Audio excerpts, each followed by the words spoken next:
Today's episode is brought to you by AOS Kitchens, the South's leading outdoor kitchen design and installation specialists.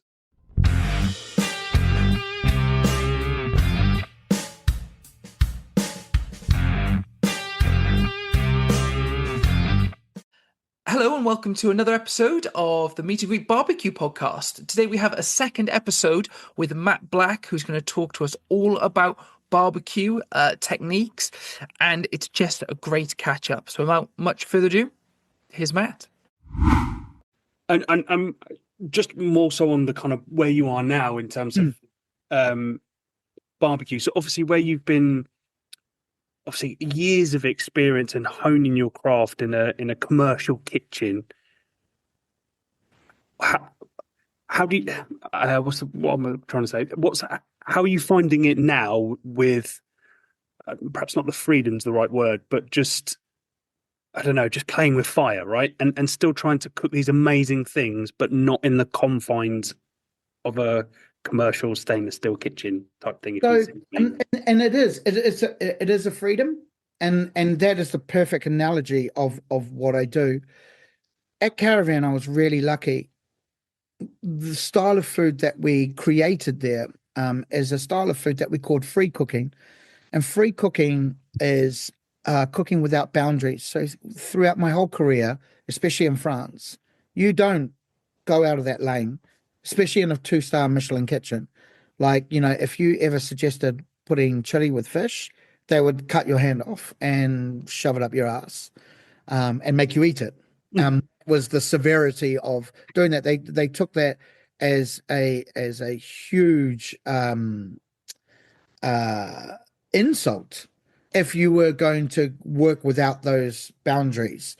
You know, and they looked at New Zealand style cuisine, which is what we call free cooking, or there's a word that's thrown around, fusion, which I don't really like very much, but it has been a way to describe our cuisine. You know, we're a very young country. We have probably 250 years worth of written context, but we didn't really have an identity of cuisine. And it's just now where chefs like myself have gone away from New Zealand and they've learned all these skills and they've come back to New Zealand and said, right, this is ours. This is what we do. And using sort of ingredients that we have at home. So yes, there is an amazing freedom now of what I can do. And I've been very free, but I've also learned throughout these years to respect the cuisine that you are trying to, I suppose, have freedom around. Mm-hmm. So if I am doing something Spanish, or something that's Spanish inspired, I'll do the honor by using really good quality Spanish products, a really good olive oil, a really good olives, amazing anchovies, you know, and spend the money, you know, beautiful Galician steak from the Basque country, all these type of things that will give honor to the country.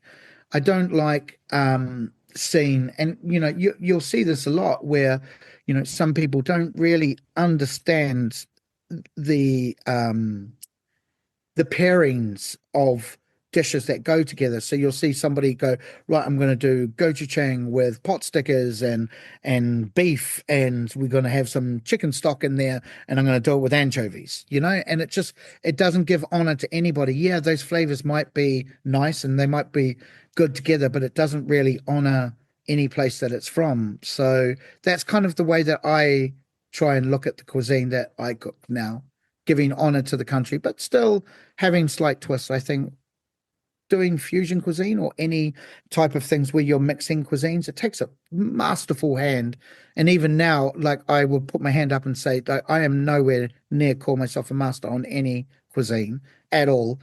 I have a lot of knowledge, and as I sort of started at the podcast and we were talking about you know, mistakes and making mistakes, I am the product of millions of mistakes, of doing things again and again and again and again until I've mastered it. It's a muscle memory for me now. It's not, it is a skill, but it's been learned through repetition. On that point of kind of making mistakes and learning more about it, we all go through it. We talk on the podcast often about kind of barbecue failures because that's how we grow, even if they're funny or when you mess up. So, on that point, do you have any particular failures that stick out to you that made you learn a lot, or were particularly kind of funny but still shape what you do now? Yeah, man. Like, I remember those first times with DJ Barbecue, and I had no idea how to do what we wanted to do commercially. And so I remember the first time that we did it, we pre-cooked all the pork. So we were doing pork butts. We pre-cooked all the pork, then we refrigerated it, Right. and then we decided to pull it then reheat it. I don't know if you've ever pulled a cold pork butt before in a festival with 1,000 people waiting to eat their sandwich. Oh my God. That was I laugh at that. I don't think Christian will ever laugh at that because it was terrifying. He was great though. He was working the line so good, and he was like, "Come on, Matt!" And I'm like trying to just pull. Like we're doing like one sandwich every 5 minutes. It was like, "Oh my God, this is terrible." That was one of the times. I think that my brisket cooks definitely are the ones that are probably the most hardest and the most embarrassing and the most toughest. I've got a real thing against briskets just purely because I don't think that it has enough flavor of what I look for in a piece of beef. And I don't think it's because of that. I think it's because I can't cook it. And I try to hide that by saying, well, I just don't like brisket, where in reality, I'm absolute crap at cooking it. I just don't think I've got the patience. Hot and fast, that's the way that I kind of do it. You know, I did it by accident once. I was like, oh, it's soft. What the hell's going on? And then, you know, I watch people like Elkie and the others who have done it hot and fast. I was like, oh, okay, yeah, sure. Yeah. I know how to do hot and fast. Cooking is 50% mistakes and 50% winging it. That's a little chef's tip for all of you out there. You know, it's it's always those ones where there's been a few places that I've been to, and everyone's like, this is quite charred. I was like, that's the way we do it in kitchens. And everyone's like, wow, okay, wow, amazing. Yeah. Don't come to my master classes, they're terrible. I'm sure that's not the case. No, it's not. So what's your kind of setup now then, in terms of, you know, your cooking equipment? Do you still have a green egg, and you know, has that been expanded into other pieces of equipment? Yeah, so like again, that's a really great question because again, I'm using it more now for content and work and menu development and stuff. So my setup out the back, again, much to my wife's delight, is that, you know, those yoga studios that you can build. So we built one in my garden, not for yoga, but for me to build a kitchen in. So we have two kitchens in our house, which we're really honored about. She calls it a shed. I call it a studio because I want to sound really chefy and cool. It pretty much is a yoga studio.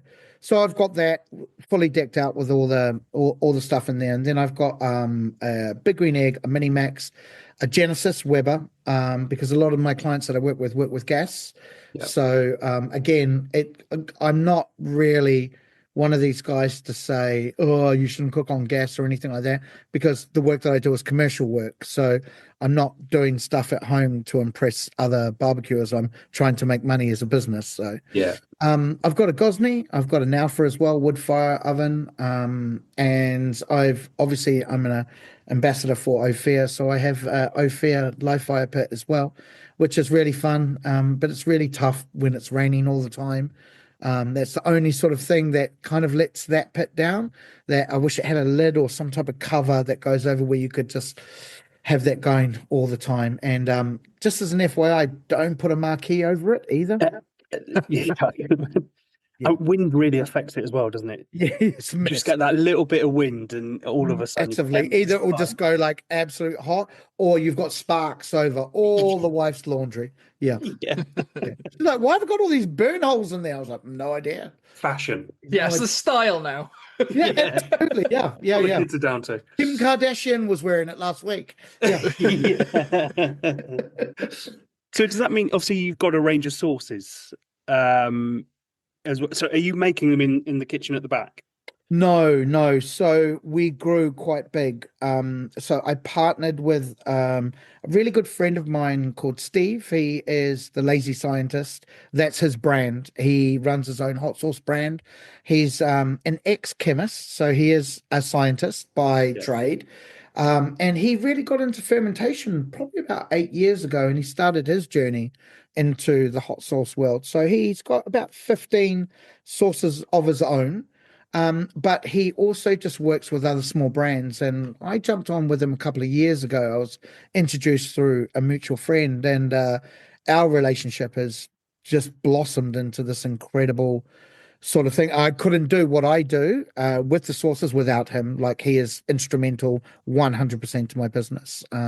He has been my mentor, my ear on the phone, my listening to my frustrations and my annoyances. He's put up with my constant impatience. And he is the most patient man I've ever met.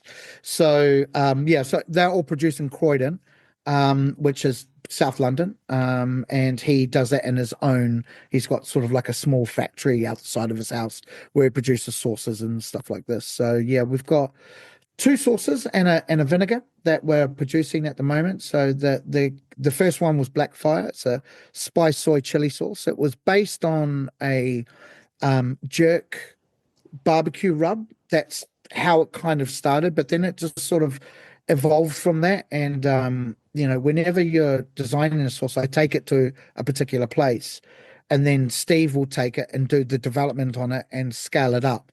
And with scaling, it will always change. It will change the flavor profile. We might have to add water. We might have to add less garlic because, you can't really scale up garlic.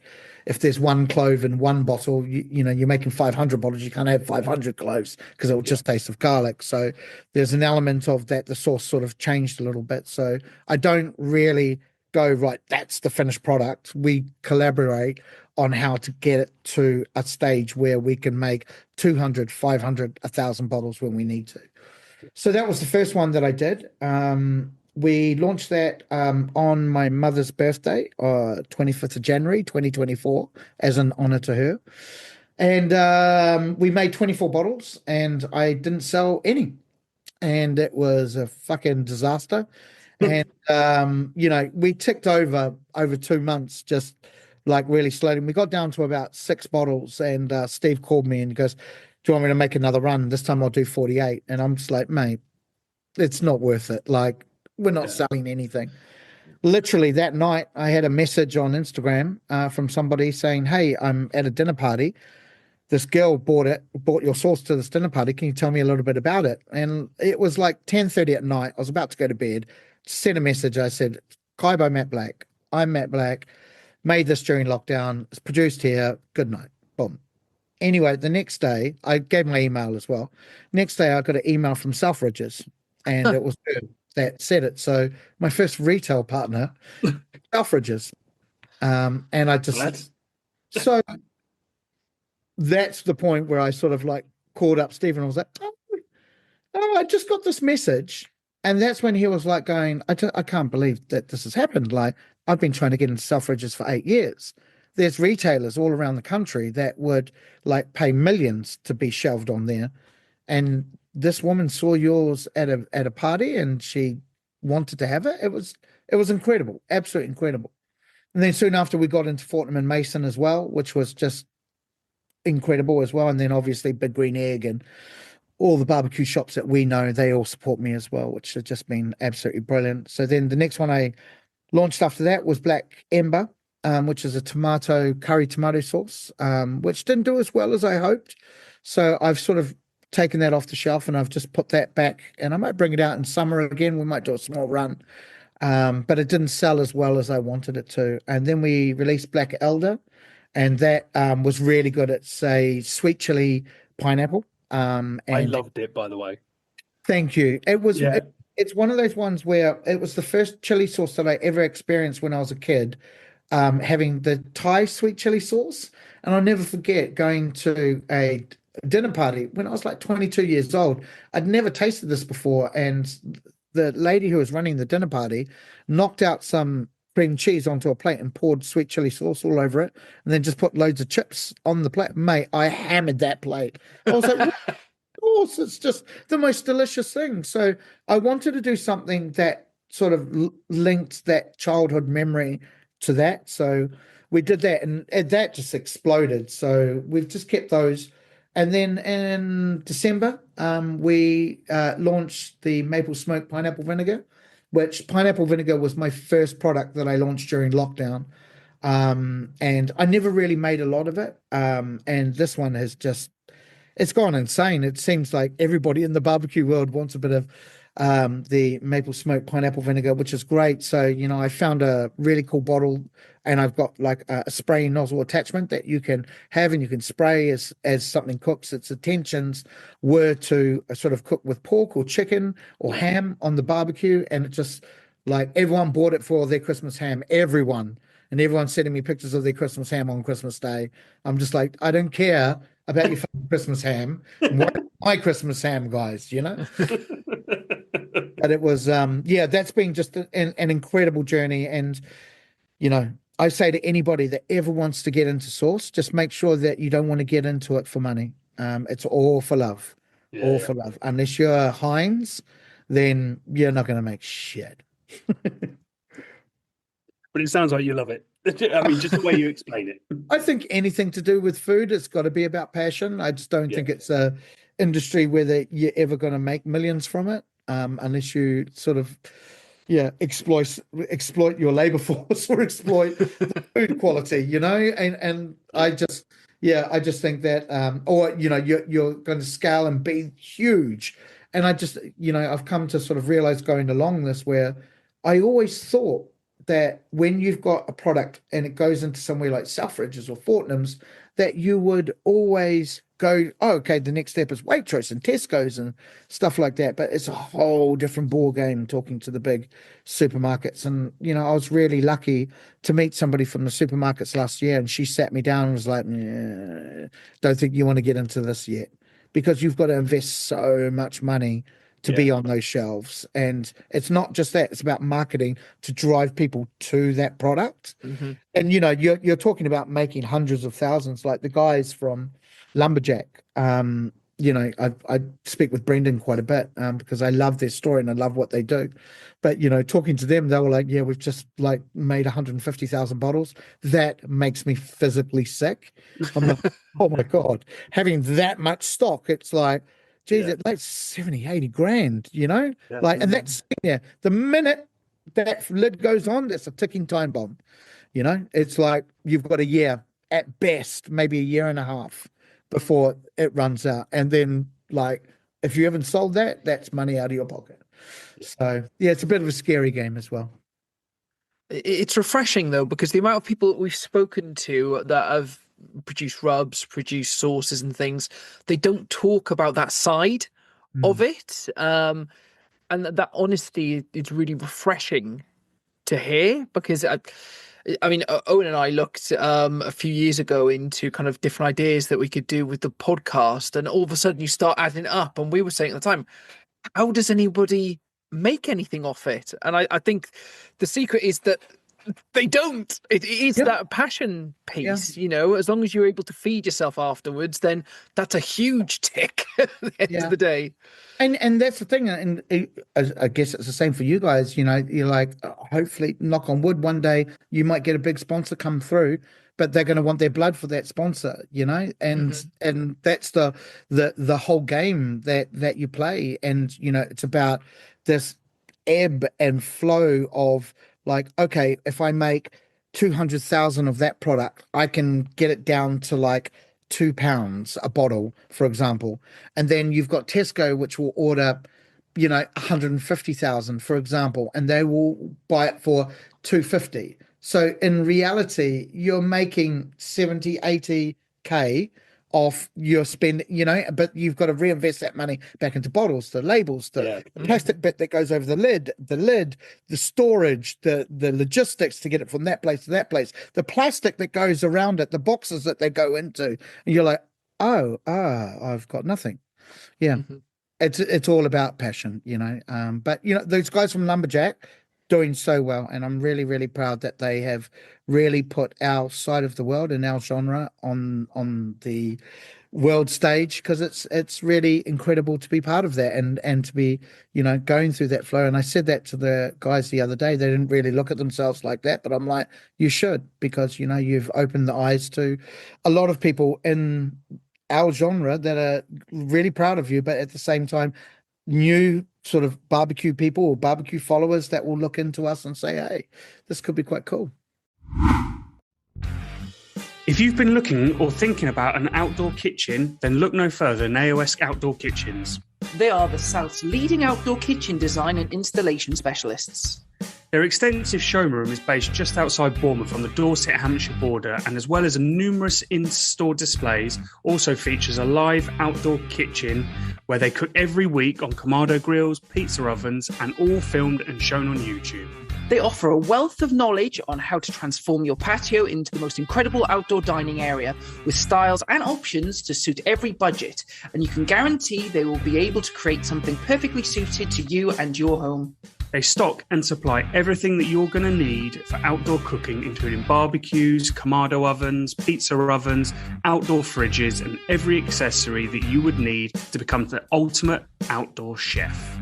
So if you want to make yourself the envy of your friends and neighbours, get in touch with them today to arrange a consultation and take the first step in transforming your back garden into the most incredible entertainment space. Visit aoskitchens.co.uk. Yeah, it's an incredible journey they've been on. Yeah. We've had them on a couple of times, and I think it was at least about 3 years ago. I think the first time, 3 or 4 years ago, maybe. Guys, man. And just the journey from where they are now to obviously from then to now. It's night and day. But they were clearly had a plan, and they were clearly building up to it. And obviously, it's great that they've managed to get to where they are. But like you say, right, all the residual benefit is what it does is it just opens up the awareness around the UK barbecue community and people within that, the products, the chefs, the kind of culture. I think it is always a good thing. And I think that what the UK barbecue community has done for me and is one to welcome me with open arms into this community, and to be part of this community, and to actually be honored by being part of this community is something that I don't take lightly, and that I am honored every day. Every time that I go out to a festival and I meet the people, and obviously it's very strange for me, because sometimes people just go on and start talking about my cat and my wife and my son, but I'm very vocal about all of them, but I forget that I do that type of stuff. I was like, oh my God, how do you know are you looking through my keyhole? Know about my cat. And if you look at my grid, 90% of my photos are about my cat. I'm obsessed with him. He's just hilarious. He's the funniest cat. He should be a tuxedo British man. That's what he should be. He advises me, and I love it. Absolutely love it. Just looks down and just nose at me. Should have a monocle and a top hat as well. He's very distinguished. But yeah, going back to our community, it's growing, and it's just so strong, and it's just so amazing at the moment. I think where we're going, we are definitely, from the people especially that I've spoken to in America, we are going on a trajectory which is in some cases exceeding American barbecue, and I'm really proud of that. And even the Americans will tell me this, and I'm really blown away to be involved in this and to be part of this incredible community. It's humbling for me, especially from the background I do. And I think a lot of the people that I speak to and I work with, I come across to be very humble, and I am very humble, and I try to be really nice because I come from very humble beginnings, and I come from a place from where I had nothing, and now I'm being given the world of everything. I try and give as much back as I can. Hence why I'm wearing. I was just about to sort of say, notice the the collaboration, right, with Tribe and It Burnt was Chef Project and yourself. yeah, Please sort of tell us more. it was just incredible. Like, we started talking about this quite a few months ago, and he's like, "Look, I've wanted to do something Maori and using sort of a Maori design, and it's very difficult in my culture because it is what we call is very tapu or very sacred to use any Maori designs or to use any sort of Maori art or crafts around promoting a business. Because it's not what it's used for. It's very sacred to us, especially the traditions and stuff surrounding that. So coming up with an idea of what we could use as the design, um, it made sense to use an animal. And generally, and because we're surrounded by the beautiful South Pacific Ocean, we've got a lot of like really great animals. And, one of the really unique animals we've got is the hammerhead shark. And they are endemic to the South Pacific, and they go around in these massive shoals, and they are a very sort of close knit and a close tight bond. But one of the most beautiful things is that they never stop swimming. They can't stop swimming. It's impossible, because if they stop, they die. And how they breathe is through the consistent swimming. And I found that there was a really beautiful link towards mental health of that, is that sometimes when you stop, that's when things happen, and that's when the thoughts start coming in, and your mind starts telling you things, and the whole thing is that to keep going and to keep moving, to keep breathing, to keep existing helps you to process what you're going through, whether it may be anxiety or money troubles, or things are happening at home, or things have happened in the past. It helps you to process those type of things. So it was really crazy, because when I did, and I was talking about the hammerhead shark, and it really truly, this wasn't intentional. Then we were doing some videos, and we're shooting some sort of pieces to camera in there. And I wanted to sort of like, show my tattoos, and these all have a story, and they're amazing. But on my hands is that, and that is the mangopare, which is the same as what's on the back here. I don't know if you can get that, which is the hammerhead shark. But, and this wasn't intentional, but like this represents my mental health journey, and that is it pushing the bad stuff away. So it's swimming against, and then that small square there pushes all the bad stuff away. And that's why I got it put onto my hand, to give myself a constant reminder that you are strong enough to fight any mental battle that you go through. Yeah. And so when I went through this whole piece and I started filming, and we were filming parts of my tattoo, I was editing it, and I sort of had a look on I was like, oh my God, I've got one on my hand. It's mad. Yeah, completely forgot about it, even though I did it every day. But yeah, it's been an incredible thing. We've raised, I think it was about £360 for Burnt Chef Project, and we just found out today that will cover 2 people to train, to go out and to train up to 1,000 people about mental health techniques to help them get through their day to day. So, for me, to be able to do that and to be part of that is such an incredible thing, to be able to give back to my industry, and to thank you to everyone that has bought one of these t-shirts. I know I've messaged you all the time to say thank you so much for supporting and going out there and doing it. But it's been a really incredible journey, and we were just featured today or yesterday on the Underseason Barbecue Show podcast as well. They did a beautiful shout out, and we sent them out a couple of t-shirts as well, and they're wearing it with pride. So that was really nice to have that around the world as well. So it's just, it's mad. And where can people pick the shirts up? Yeah, if you Let's give them a plug, right? yeah, of course. If you go on to Tribe Apparel, they're selling them on their website.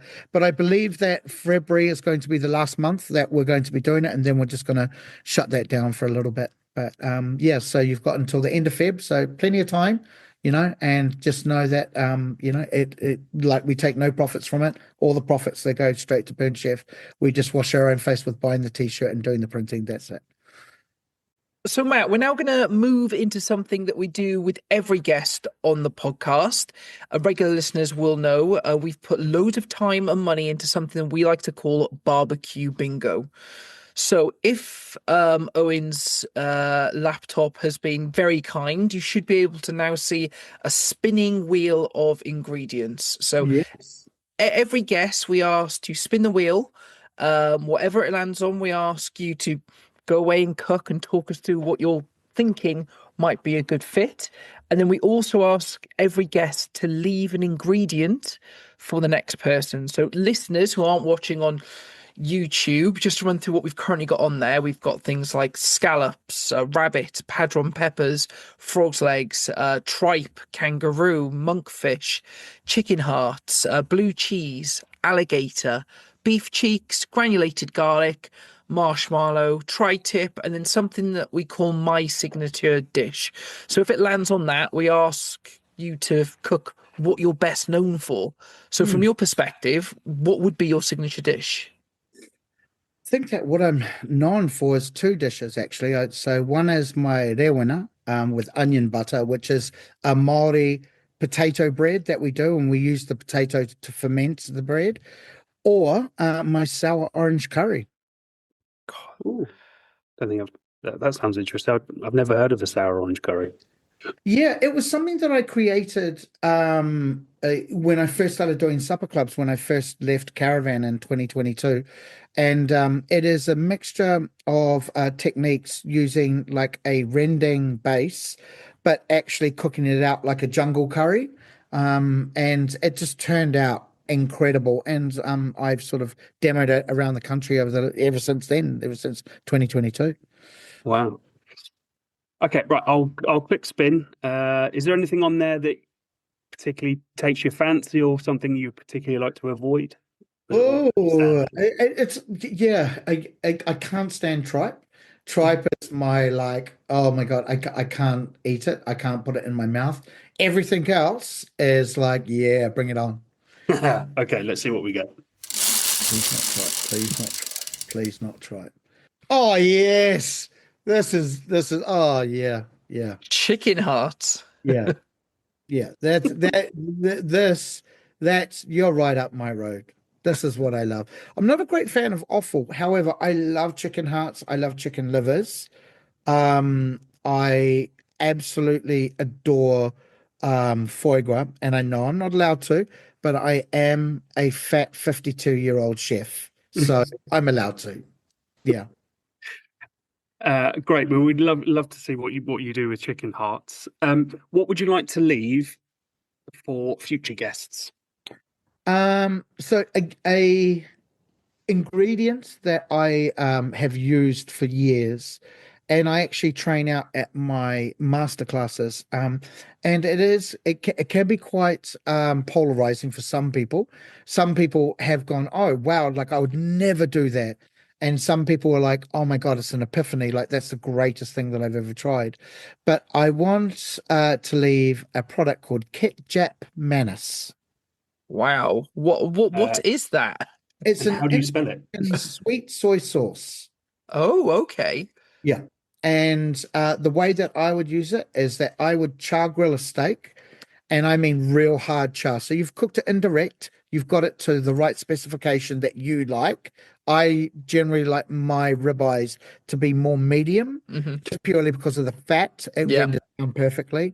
And then as it comes off, just before you rest it, you brush it just with a light brushing of the ketchup manis on both sides, leave it to rest, slice it, put it in your mouth, hold yourself because you are going to ejaculate. And that's the And that's the Mat Blak promise. That is the Mat Blak promise. Women will need a wet floor sign. Men need to hold themselves. Yeah. I'll say my wife said something similar to me once, but I didn't learn the first time. So maybe this time I'll get it right. Exactly. Exactly. So how do you spell it? Sorry, so I can add it in. Sure. It's K-E K-E-T Yeah. J-A-P. That's Okay. Jap. And then Manis, M-A-N-I-S. Perfect. Great. Well, Matt, look, I suppose as we come to the end of this recording today, is there anything that we haven't covered yet that you'd like to talk about? I mean, it's been an amazing story so far, so thank you ever so much. No, I think that we've covered most things. I just like, if you see me out and about, like, please come up and please come and say hello. I'm very approachable. Don't be afraid. The only thing I would just recommend is that just be afraid of how much I talk and how much shit that I talk. I'm trying to really hold back for a lot of the inappropriateness. Please believe me that I spent 35 years in a kitchen with no windows, so we had nothing else to talk about apart from inappropriate shit. But I promise to make you laugh, and I promise that we'll have a good chat. Perfect. And where can people find you on socials? Oh, yeah, cool. It's Mat Blak, so it's MATBLAK, no C. I'm on Instagram. I think I'm on TikTok. It's not really great on TikTok. I haven't really updated that for years.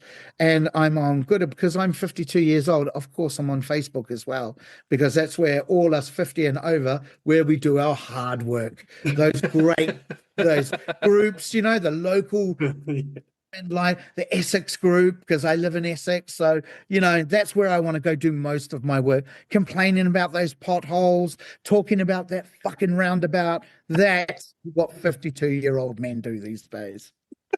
Yeah, that's where I find my fun. Sorry. Yeah, love it. Well, thank you ever so much for coming onto the podcast. It's been an absolute pleasure to meet you, and hopefully we get to catch up with you soon in person. 100%. Thank you so much for having me on, guys, and thank you all for listening to the story of Mat Blak. I really apologize for bursting your eardrums for the last 45 minutes. They did say to me at the start, go for it, and I did apologize. So my biggest So are you going to see us out with a bit of beatbox? No. No way. Do you know how many people have asked me to do beatbox? There's absolutely no way. I am terrible at it, and I look ridiculous. So thank you for offering. I thought I'd ask one last time. Brilliant. Thanks for coming on. Awesome. Thank you. Thanks so much. Cheers. Cheers, matey. That's it for the second part of this two-part special with Mat Blak. Absolute legend. Really, really enjoyed talking with Matt, and I hope you enjoyed listening. That is actually the end of season 7. I can't believe it already, but end of season 7. So thank you ever so much. Thank you to AOS Kitchens, our sponsor. And we should hopefully see you soon as we move into episode and seasons 8 and beyond. Until next time, keep on grilling.